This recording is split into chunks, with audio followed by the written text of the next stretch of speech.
All right, ready to dive into something pretty dark today. Yeah, lay it on me. It's the story of Robert Spangler. Seems like your typical guy on the surface, but you dug up court documents, even went to Wikipedia, so I know you're fascinated by that dark side. Well, I mean, who isn't drawn to those cases where someone blends in perfectly while doing terrible things? It's that contrast, right? Living a normal life, hiding a dark secret. Exactly. And with Spangler, we're talking multiple deaths across decades, all tied to his wives. It makes you wonder, how does someone pull that off for so long? So let's rewind to 1978, Arapahoe County, Colorado. Spangler's first wife, Nancy, and their two teenagers, Susan and David, are found shot to death in their home. At first glance, it looks like a murder-suicide. Yeah, classic murder-suicide. Nancy's found at a typewriter, suicide note nearby. Spangler saying he wasn't even home at the time. But then, little things start popping up.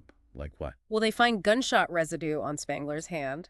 And his story, it keeps changing each time investigators ask him about it. Enough to make them second-guess that murder-suicide theory. Oh, absolutely. It's enough to plant serious doubts. It's crazy that despite those red flags, the case goes cold for over 20 years. How is that even possible? Sometimes a good story, even with holes, can be enough, you know? Especially back then, they didn't have the forensics we have now. Plus, Spangler had a secret weapon. An affair. With a woman named Sharon Cooper. Wait, so the affair was already going on when his family was killed? Yep. Adds another layer to it all, doesn't it? Definitely does. So then, fast forward to 1988, Spangler actually marries Sharon, the woman from the affair. They bond over hiking. Sharon even writes a whole book about hiking the Grand Canyon. Great. Says almost picture perfect. A fresh start. Until, of course, they divorce in '88. But that's not the end for Spangler. Just 2 years later, he marries Donna Sundling, wife number 3.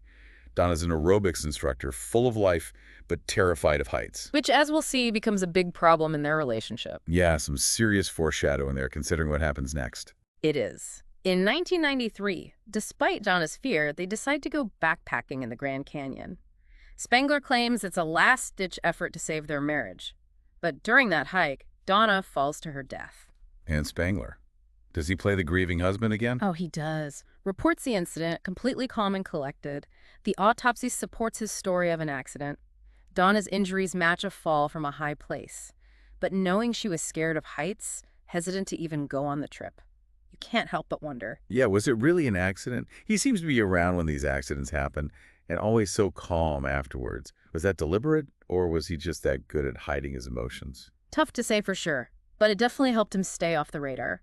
Think about it. Someone's really upset after a tragedy. People don't question them as much. Right, they assume it's genuine grief. So by being calm, Spangler might have accidentally made himself look innocent. Exactly. He even goes on TV after Donna's death. Several shows, actually. To further cement that public image. Yep.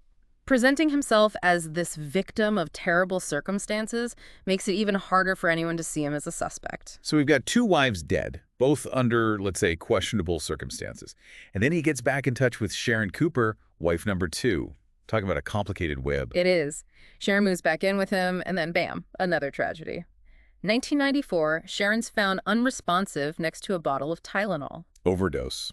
That's what they rule it as. No investigation at the time, but knowing everything else now, it's hard not to be suspicious. Especially with that $20,000 life insurance payout you mentioned earlier. 3 deaths, 3 suspicious situations. Starting to see a pattern here. Oh, yeah. And that's when investigators finally start putting the pieces together. By 1999, you've got agencies like the FBI's Behavioral Analysis Unit. Hold on, the BAU. Like the profilers you see on those crime shows, why get them involved? Well, they usually step in when there are unusual patterns or behaviors, especially if things cross state lines. In Spangler's case, the multiple deaths, the fact they happened over years, and how they looked like accidents, enough red flags to bring in the experts. Okay, so the BAU's on the case. How do you even approach a guy like Spangler, someone who's evaded capture for so long? They knew they were dealing with someone smart, manipulative, so they played it smart. During interviews, they fed his ego, made him think they saw him as this unique, clever killer, almost like a criminal mastermind. So they used his vanity to get him to talk. Bingo. And it worked. Plus, he'd just been diagnosed with terminal cancer. So Spangler confesses, and it's chilling. He admits to killing his first wife and children because he wanted to be with Sharon. Said murder was easier than divorce. Wow. Just, wow. Cold blood doesn't even begin to describe it. What about Donna? He confesses to pushing her off that cliff in the Grand Canyon. Said he was terrified of Donna's kids suing him if they found out about the affair. It really hits you. Even seemingly normal people can have these incredibly dark impulses. You're telling me. So he confesses to all 4 murders. That's huge for the investigators, right? Huge break. But there's a twist. Because so much time had passed and there wasn't much physical evidence in the earlier cases, they could only try him for Donna Sundling's murder. Why only Donna's? Because it happened on federal land. Gave the federal government jurisdiction.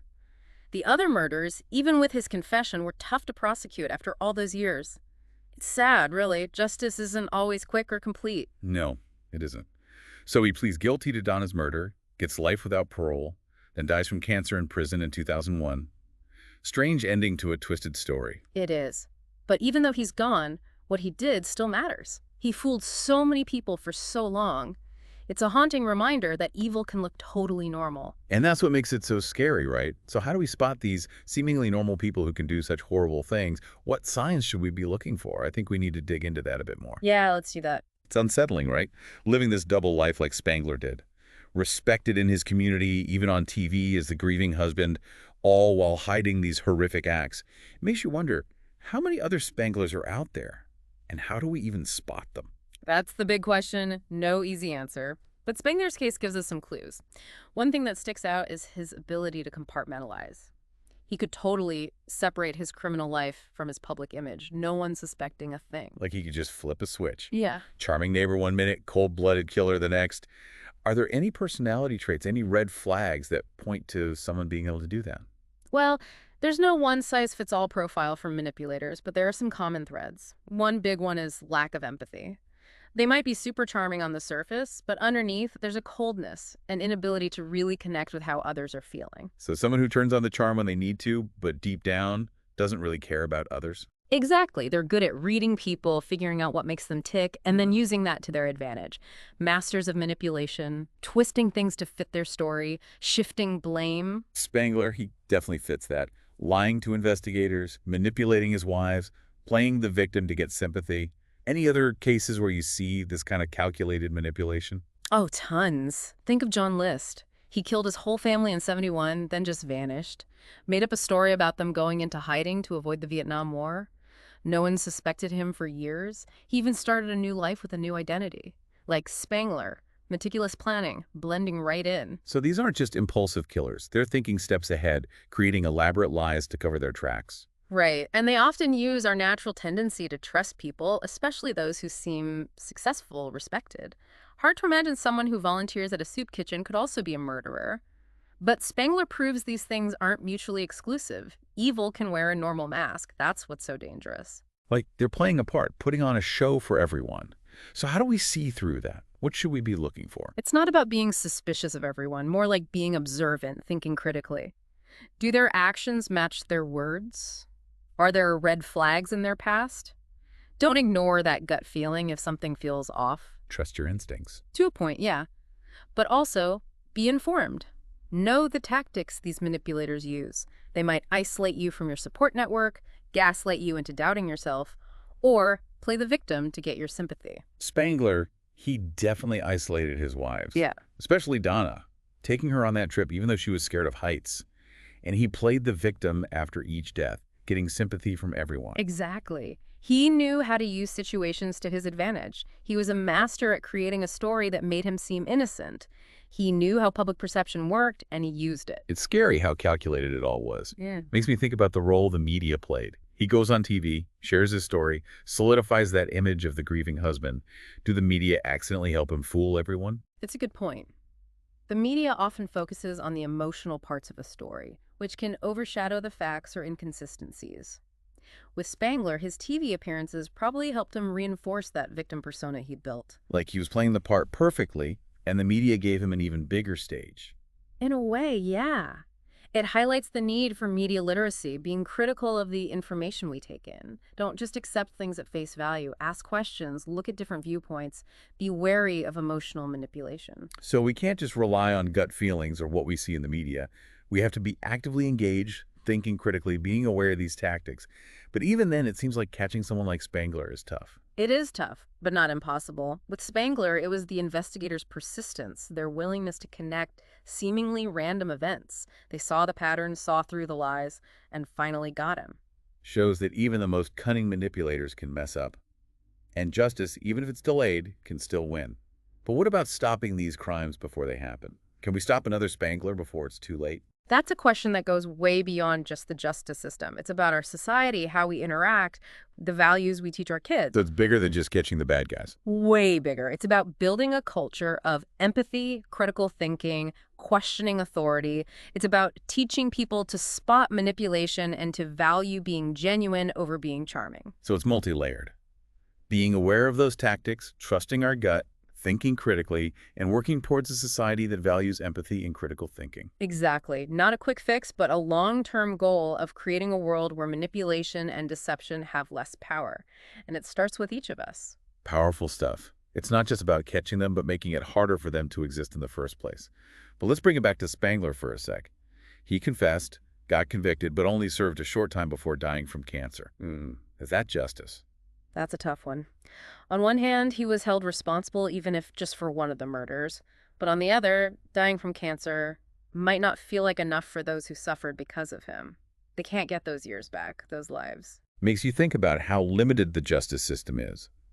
Can it ever truly bring closure or healing for victims and their families? That's a deep question. We could spend a whole episode on that. But for now, let's shift gears and look at what happened after Spangler. What were the lasting effects of his crimes? What lessons can we learn? It's hard to imagine what Spangler's family went through. Losing loved ones so suddenly, then finding out years later it wasn't an accident, but murder.